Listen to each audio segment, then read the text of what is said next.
Hey guys, how's it going? Right, let's start the video. Today I want to talk about being rich versus being wealthy. So the analogy I like to use for this is if two people were dropped on a desert island, one with $1 million and another with a map to fresh water, the first guy would be rich, the second guy would be wealthy. The distinction between richness and wealth is really important, and it's where I believe the phrase money can't buy happiness comes from. Of course, we know this phrase isn't true to some degree because we absolutely know that people who are wealthy are happier than those with no wealth or in tons of debt. And we see this distinction all the time in real life when we see millionaires and billionaires go bankrupt, while my neighbor next door who owns his property and has no mortgage is never going to be in the news. I think the biggest problem with wealth is that a lot of people try to measure wealth in cash, and actually cash is kind of a tricky instrument in which to measure wealth. Imagine if you've been born blind or paralyzed. A lot of people do not consider this as part of the wealth equation because they are born with working 20/20 vision or working legs. A lot of people will say stuff like eyesight is priceless, but those people are a little bit naive. Ask someone who is blind whether they would pay $1 million to have a chip put in their brain that managed to restore the vision of a mouse. That person will actually have to ask themselves, how much is vision worth? Most of us are born wealthy. We just don't realize it because we never had to pay for the things that make us wealthy.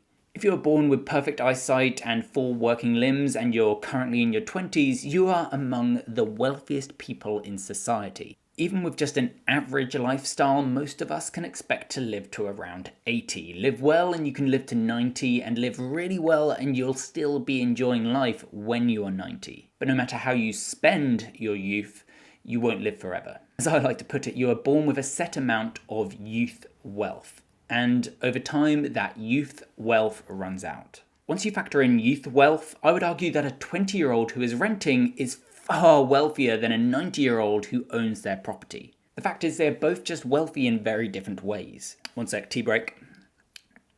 Okay.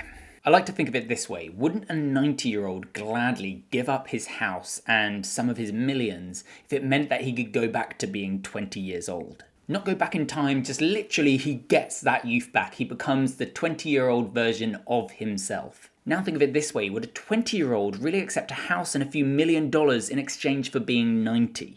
I can say with absolute certainty as a 28-year-old, I would absolutely not accept this. In fact, I don't think there's any amount of money I would accept in exchange for being 90. Now let's put it a little differently. Would the 90-year-old exchange his house and all of his money in exchange for being 80?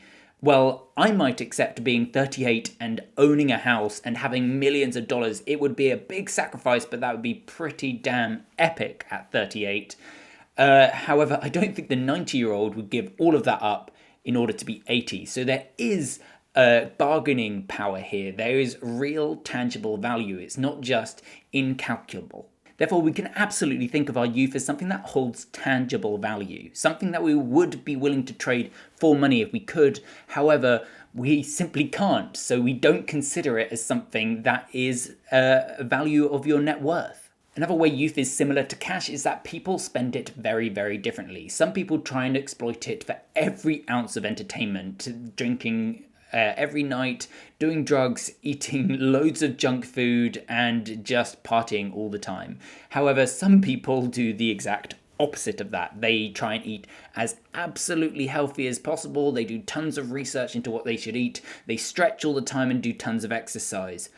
Most of us live somewhere in between those two states. The point is here, some people would rather live shorter lives faster, and some people would rather live longer lives slower. There is absolutely no wrong answer here. It's all about how you want to spend your youth. However, unlike cash, once you've spent your youth, you can't get it back. So while you can't earn back your youth, you can invest it into other things that remain as your youth is running out. The three most permanent types of wealth that you can invest your youth into is memory wealth, knowledge wealth, and financial wealth.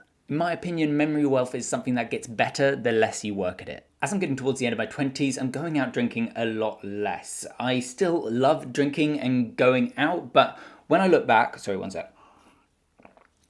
I don't remember a lot from those nights out, considering that when I was at uni, I was going out 3 to 5 times a week and spending lots and lots on alcohol. I should have lots and lots of memories, but proportionally I don't. The point here is that just for me personally, by going out and drinking less, I'm making my nights out more memorable. And also, by going out less, this frees me up for more knowledge wealth. Knowledge wealth is also a thing that gets described as invaluable. I had an argument with someone about this on X. I actually think saying that knowledge is invaluable is a disservice to the knowledge itself, especially as certain knowledge has such extreme values and limitations. A pilot's course will teach you how to fly a plane. It won't teach you how to do brain surgery. So if you're looking at a pilot's course, expect a pilot's salary, not a brain surgeon's. And if you do a course on Harry Potter, don't expect to get a pilot's salary either. Now, high salaries are fantastic. However, armed with a very limited amount of financial knowledge, almost anyone can become financially wealthy. Warren Buffett got a lot of his financial knowledge from one book that he read over and over, The Intelligent Investor by Benjamin Graham, link in the description, but more on financial wealth in just a little bit. What I was saying was knowledge has a set value. I happen to know a Down syndrome person named 𝗲𝗚𝗪𝗏, who is a terrific artist. As a painter myself, I know that there's a lot of knowledge that goes into painting, and a lot of it can only be learnt practically. It can't be learnt from just reading textbooks.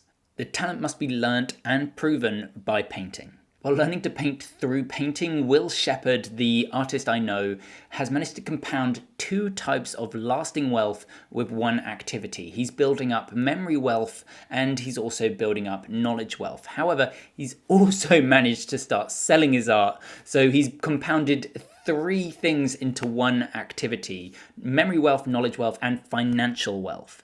This is why, to me, 𝗲𝗚𝗪𝗏, a Down syndrome artist, is wealthy beyond a bankrupt Harvard banker's comprehension. If you want to check out 𝗲𝗚𝗪𝗏's art, I'll leave a link in the description. Personally, I am guilty of wasting tons of my youth wealth watching reels on YouTube.